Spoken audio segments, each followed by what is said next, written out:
Halo, Assalamualaikum warahmatullahi wabarakatuh.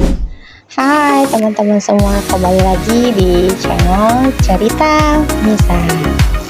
Hari ini Cerita Misa akan bahas tentang belajar dan apa sih yang terpikir oleh kita saat mendengar kata wanita sukses. Wanita yang kaya raya, punya karir bagus, wanita yang punya anak-anak jenius, yang sukses dan membanggakan, atau wanita hebat yang berdiri di samping suaminya yang sukses, wanita dengan barang eksklusif, punya teman sosialita, wanita anggun, suara lemah lembut, cerdas, dan berwawasan luas, atau wanita yang adem banget, dilihat dan dicemburui oleh semua wanita dan bidadari surga. Yah, kurang lebih seperti itulah gambaran wanita sukses yang kita ketahui. Tapi kita sebagai perempuan juga pasti dong menginginkan menjadi salah satu wanita sukses, terutama sukses versi kita masing-masing. Arti sukses setiap orang itu berbeda-beda. Tolak ukur pun tidak bisa disamakan. Kalian juga pasti punya mimpi untuk jadi wanita sukses. Sama, saya pun juga.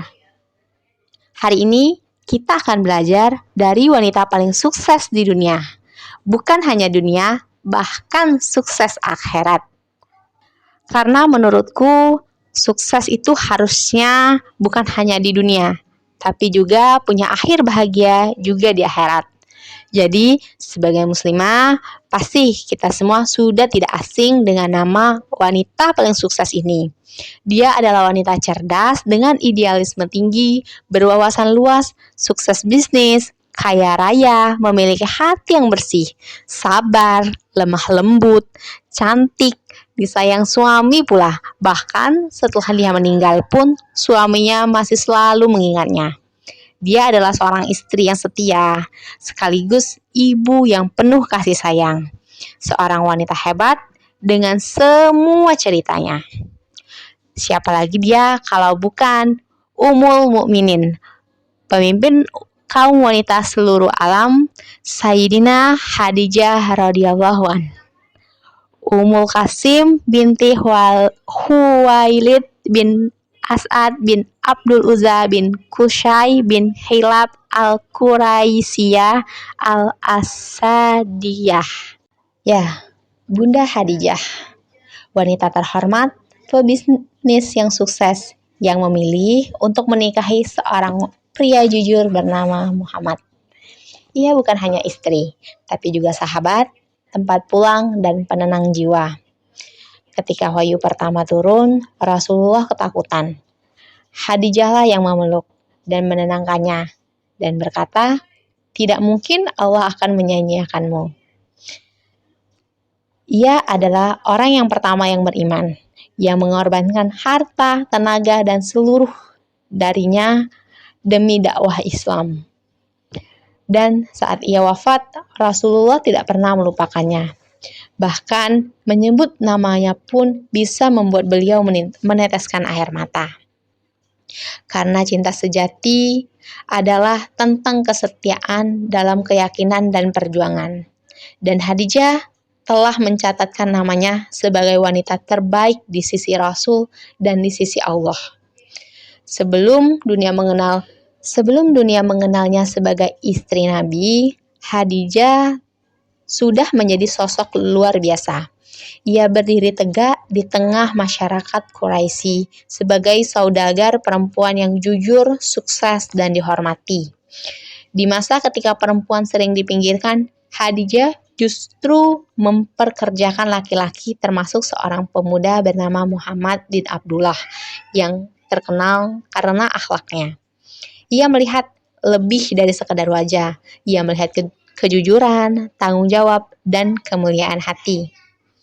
Khadijah lah yang meminang Muhammad, bukan karena kekayaan, tapi karena nilai yang ada di dalam dirinya. Di balik kelembutan hatinya, ada keberanian untuk memilih cinta yang besar. Karena Khadijah tahu bahwa pasangan terbaik bukan yang paling tinggi kedudukannya, tapi yang paling bisa menjaga amanah dan menyayangi dengan tulus. Sebelum menikah dengan Nabi Muhammad SAW, Khadijah binti Khuwailid pernah 2 kali menikah. Pertama, dengan Abu Halah bin Zurarah Al-Tamimi. Dari pernikahannya ini, Khadijah dikaruniai anak bernama Hindun bin Abdu Halah. Suaminya wafat dan Khadijah menjadi janda muda. Pernikahan kedua dengan Atik bin Aid al-Makhzumi. Beberapa riwayat menyebutkan dari pernikahan ini, Khadijah juga memiliki anak. Namun pernikahan ini tidak berlangsung lama karena suaminya juga meninggal dunia. Dari kedua pernikahan itu, Khadijah menjalani peran sebagai janda dan ibu, namun tetap tegar dan mandiri. Ia tidak terpuruk, justru membangun kerajaan bisnisnya sendiri dan menjadi salah satu wanita Quraisy yang paling sukses dan terhormat pada masanya. Khadijah tidak menjadikan status janda sebagai batas untuk berhenti melangkah. Ia justru berkontribusi menolong orang lain dan tetap menjaga kehormatan dan akhlaknya. Maka ketika ia memilih untuk meminang Rasulullah SAW, itu bukan karena ia membutuhkan perlindungan, tapi karena ia melihat cahaya kebaikan dalam diri seorang yang luar biasa.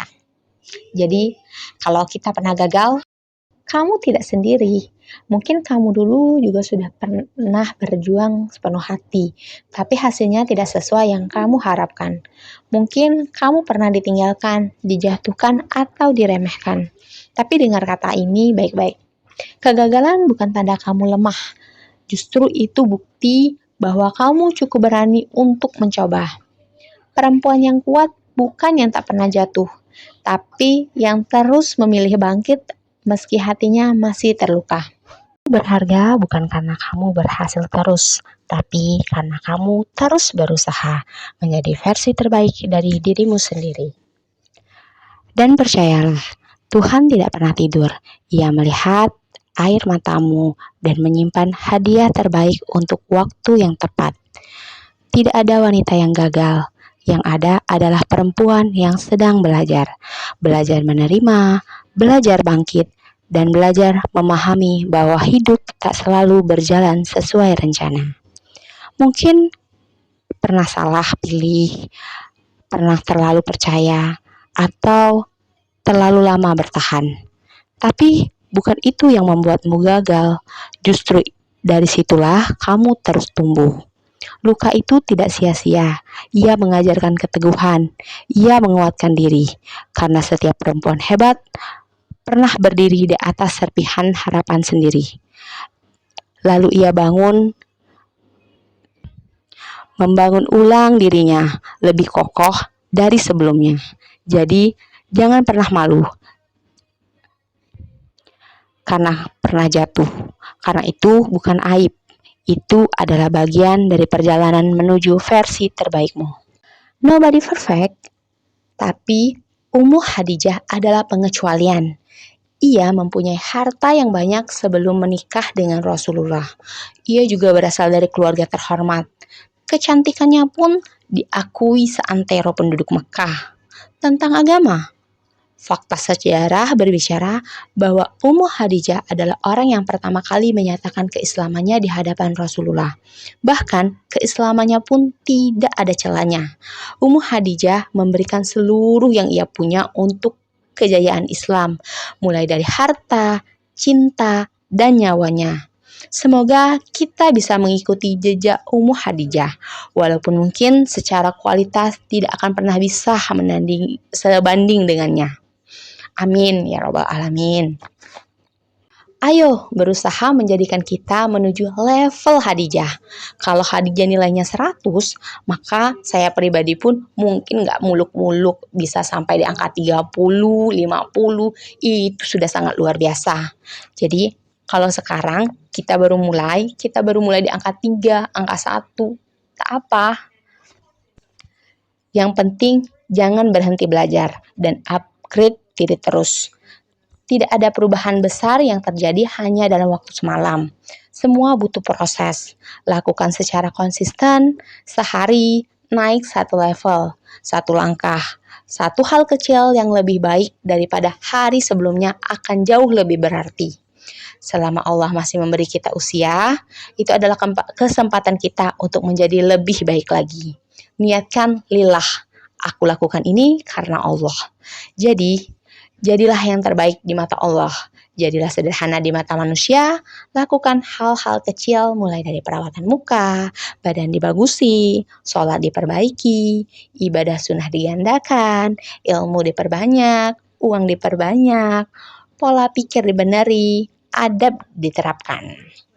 Mungkin itu saja cerita Nisa hari ini. Terima kasih sudah menjadi bagian dari cerita hari ini. Wassalamualaikum warahmatullahi wabarakatuh.